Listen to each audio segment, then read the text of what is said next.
Que a paz e a bênção de Deus estejam com todos que nos ouvem, iluminando o dia e a semana de cada um. Amém. E que seja uma ótima conversa. Hoje a gente vai fazer algo especial. Vamos mergulhar fundo em um dos textos mais comoventes e, francamente, dolorosos de toda a literatura antiga. O capítulo 29 do livro de Jó. E para nos guiar, a gente tem em mãos algumas notas e comentários de bíblias de estudo, como a Holman, a Nova Almeida Atualizada. Exato. Elas vão ajudar a gente a iluminar os cantos mais escuros desse lamento, sabe? A entender o contexto, o peso de cada palavra. E a nossa missão aqui é tentar ver o mundo pela perspectiva do Jó. Não o Jó coberto de feridas que debate com os amigos, mas o Jó que ele era antes. Do fundo do sofrimento dele, ele olha para trás e reconstrói, memória por memória, uma vida de honra, de justiça, de bênçãos. É uma reflexão muito poderosa sobre o que se perde quando se perde tudo. E essa é a chave. Não é só uma viagem nostálgica. Como as nossas fontes apontam, este capítulo, na verdade, é o início da defesa final dele. É um argumento, então. Exatamente. Ele não está só se lembrando, ele está construindo um caso. Ele está estabelecendo o caráter dele perante Deus e os homens, contrastando a glória do passado com a miséria absoluta do presente. Vamos começar por onde ele começa? Com aquele suspiro que, nossa, atravessa milênios. Ah, quem me dera ser como fui nos meses passados, como nos dias em que Deus cuidava de mim. É um soco no estômago, né? Totalmente. Dá para sentir o peso dessa saudade. É um peso imenso. E veja as imagens que ele usa, logo em seguida para descrever essa época. Ele fala da lâmpada de Deus que resplandecia sobre a cabeça dele. Sim, e que com a luz dela ele atravessava as trevas. Isso. Essa imagem da lâmpada é incrível. Não é só uma luz qualquer. Não mesmo. É a luz de Deus. Me faz pensar num mineiro com capacete, sabe? Uma luz que vai à frente mostrando o caminho seguro na escuridão total. Ele se sentia pessoalmente guiado, protegido. Exatamente. A lâmpada na Bíblia é um símbolo muito recorrente da bênção, da presença e da orientação divina. Jó não sentia que estava tateando no escuro. Pelo contrário. Ele tinha certeza de que a própria luz de Deus iluminava cada um de seus passos. E ele vai além.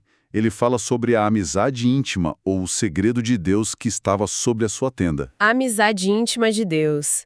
Isso é outro nível. Não é só ser abençoado, é ser um confidente. É sentir que você tem acesso aos conselhos do Criador. Precisamente. A palavra hebraica aqui, sod, pode significar conselho, segredo ou círculo íntimo. Jó sentia que pertencia ao círculo íntimo de Deus. Nossa. Ele não era só um servo obediente. Ele era um amigo que compartilhava da sabedoria e dos planos do Todo-Poderoso. É o auge da comunhão espiritual que alguém naquela época poderia sequer imaginar. E essa bênção que começava no espiritual, ela transbordava para o material de uma forma quase absurda. Sim, é impressionante. Ele fala dos filhos ao redor dele e depois descreve os pés se lavando em manteiga e a rocha lhe dando ribeiras de azeite. Quer dizer, lavar os pés em manteiga. É uma imagem de uma abundância tão extrema que é difícil até de visualizar. E essa é a intenção. São hipérboles, né? Exageros poéticos para pintar um quadro de prosperidade que vai além da nossa compreensão normal. Entendi. Manteiga ou coalhada, em outras traduções, e azeite eram produtos valiosíssimos, símbolos de riqueza, de fartura. E a imagem de azeite jorrando de uma rocha, algo que é por natureza duro e estéril, significa que a bênção era sobrenatural. vertia a própria natureza para fazê-lo prosperar. Então essa primeira parte do quadro que ele pinta é a de uma vida privada perfeita, comunhão íntima com Deus, a alegria da família e uma prosperidade sem limites. Um cenário ideal. Mas o que me impressiona é que essa integridade e essa bênção não ficavam trancadas dentro de casa. Ele nos leva para fora, para a vida pública. Sim. Ele nos transporta para o centro nevrálgico da sociedade da época, a porta da cidade. E a cena que ele descreve ali é de uma reverência que hoje, seria destinada a um chefe de Estado ou uma grande celebridade. Com certeza. É de impressionar. Ele diz que, quando chegava, os moços me viam e se retiravam. Os jovens, cheios de energia, paravam e saíam do caminho. E não só eles, os idosos se levantavam e ficavam de pé. Pensa nisso. Os mais velhos que normalmente recebem esse tipo de respeito eram os que ofereciam a Jó. Exato. E a cena continua a crescer em importância. Os príncipes continham as suas palavras e punham a mão sobre a boca. Nossa. Os homens mais poderosos da cidade, os líderes, os juízes, eles se calavam na presença dele. A autoridade de Jó, pelo visto, superava a deles. Ele era a voz final. É um respeito universal, do mais jovem ao mais velho, do cidadão comum ao príncipe. Mas, para quem não está familiarizado, por que a porta da cidade era um lugar tão importante? A gente pode imaginar um portão, e só, mas era muito mais, né? Muito mais. As notas de estudo nos lembram que a porta da cidade era o equivalente antigo do nosso fórum, da prefeitura e da Bolsa de Valores. Tudo num só lugar. Uau! Era ali que os anciãos se reuniam para julgar disputas legais, era ali que os contratos de negócios eram fechados, era a praça pública onde as decisões comunitárias eram tomadas. Ter a autoridade que Jó descreve ali significava que ele era, na prática, o pilar daquela sociedade. E mais pro final do capítulo ele retoma esse tema, como se quisesse reforçar o ponto. Ele descreve como as pessoas o ouviam e esperavam em silêncio pelo conselho dele. Sim, a imagem que ele usa é linda. É linda. Ele diz que as palavras dele destilavam sobre eles. É uma metáfora maravilhosa. Não era um discurso agressivo e impositivo. Suas palavras caíam suavemente como um orvalho, sabe? Penetrando e nutrindo. E ele complementa com outra imagem ainda mais forte para aquela cultura. A da chuva, né? Isso. E aguardavam as minhas palavras como a chuva, e abriam a sua boca como a chuva tardia. Chuva tardia. A gente que vive em cidade com água encanada talvez não entenda a dimensão disso. Pois é. Para uma sociedade agrária e semiárida, a chuva tardia era a diferença entre a vida e a morte. Era a chuva que garantia a colheita. Sem ela, era a fome. Então, quando um Jó diz que seu conselho era aguardado assim, Ele está dizendo que suas palavras eram vitais. eram essenciais para a sobrevivência e o bem-estar da comunidade toda. E aqui vem um detalhe que eu acho fundamental. Ele tinha todo esse poder, toda essa influência, mas ele não era um tirano. O versículo 25, que fecha essa sessão, é a chave de tudo. Concordo plenamente. Ele diz que escolhia o caminho deles, se assentava como chefe, mas habitava como rei entre as suas tropas, como aquele que consola os que pranteiam. Essa combinação é o que o tornava tão excepcional. Ele tinha a autoridade de um rei, que lidera e comanda. Mas exercia esse poder com o coração de um consolador. Exato. Alguém que se senta com os que choram. É um modelo de liderança servidora que é radical até para os padrões de hoje. O poder dele não era para benefício próprio, mas para guiar, proteger e, crucialmente, consolar sua comunidade. Certo. O quadro está pintado, um homem abençoado em casa e universalmente reverenciado em público. E isso nos leva à pergunta inevitável. Por quê? O que sustentava tudo isso, né? Exato. O que sustentava essa reputação impecável não podia ser só riqueza. E o próprio Jó nos dá a resposta na seção que, para mim, é o coração de todo o capítulo. Exatamente, ele não deixa margem para dúvidas. A base de toda essa honra era sua prática diária, ativa e incansável da justiça e da compaixão. Ele vai listar as credenciais dele, e não são títulos ou posses, são ações. Ele começa de forma bem direta, porque eu livrava os pobres que clamavam e também o órfão que não tinha quem o socorresse. E continua. A bênção do que estava a perecer vinha sobre mim e eu fazia rejubilar o coração da viúva. Veja o padrão. Sim, pobres, órfãos, viúvas. Ele estava sistematicamente do lado dos mais vulneráveis da sociedade. E os verbos são de ação. Ele livrava, ele fazia rejubilar. Não era uma benevolência passiva, de longe, era uma intervenção direta. E aí a gente chega no versículo 14, que é talvez a declaração de identidade mais poderosa de Jó. É o centro de tudo. Cobria-me de justiça e ela me servia de vestes, Como um manto e diadema era o meu juízo. Que imagem! É fantástica. A justiça não era algo que ele fazia, era algo que ele vestia. Como uma roupa, estava sempre com ele, era parte de como ele se apresentava ao mundo. E é mais profundo que isso, sabe? O manto e o diadema, ou turbante, eram as insígnias de um líder, de um juiz, de um rei. Ah, claro. Ele está dizendo, minha autoridade, minha coroa, não vem da minha riqueza, vem da minha retidão. Meu direito de julgar é a minha própria justiça.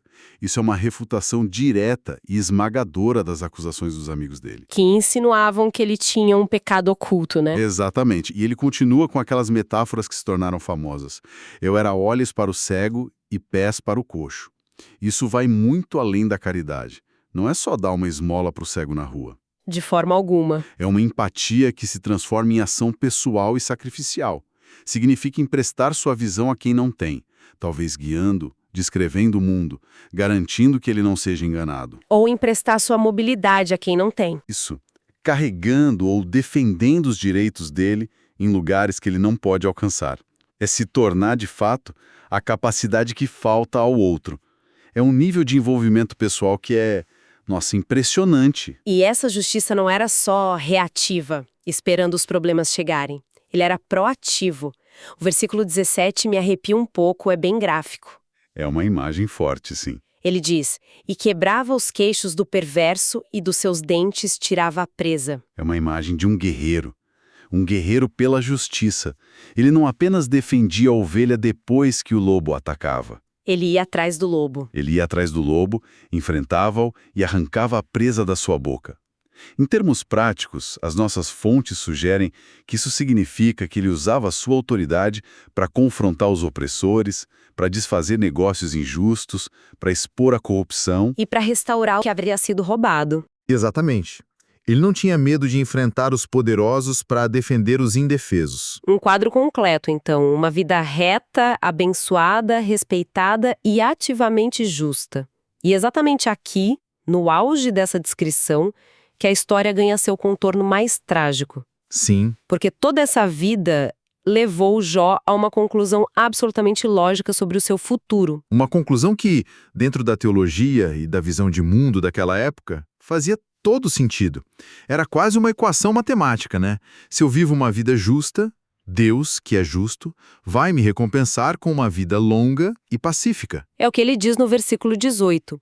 Então dizia eu, morrerei no meu ninho e multiplicarei os meus dias como a areia. Havia uma certeza. Veja bem, não uma esperança, uma certeza. Ele viu um futuro de paz, morrendo em casa, cercado pela família, após uma vida incontável de dias. Exatamente.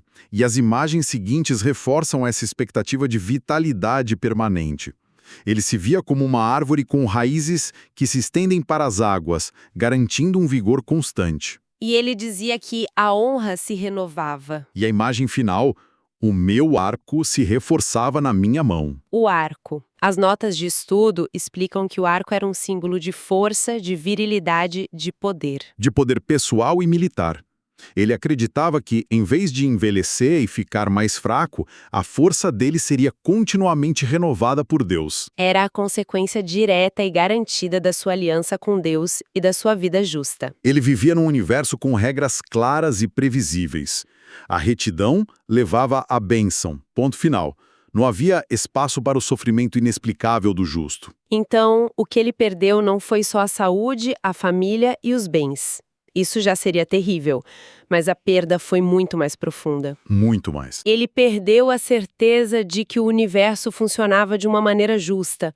O sistema operacional do mundo dele entrou em colapso. Se juntarmos todas as peças, é isso que o capítulo 29 nos mostra. É a anatomia de uma vida perfeita, segundo os padrões do Antigo Oriente. Uma vida de intimidade com Deus, harmonia em casa, respeito na sociedade e, como alicerce de tudo, uma prática rigorosa da justiça. É a altura vertiginosa de onde Jó caiu que torna o sofrimento dele e as perguntas dele tão excruciantes. Exato. Ele não lamenta a perda de coisas, ele lamenta a perda de um mundo que fazia sentido. Então, o que tudo isso significa no fim das contas? Essa longa recordação de Jó não é um simples lamento para nos fazer sentir pena dele. Não de jeito nenhum. É a base de todo o seu argumento. Ele está essencialmente colocando esse dossiê na mesa de Deus e dos amigos e dizendo: este era eu.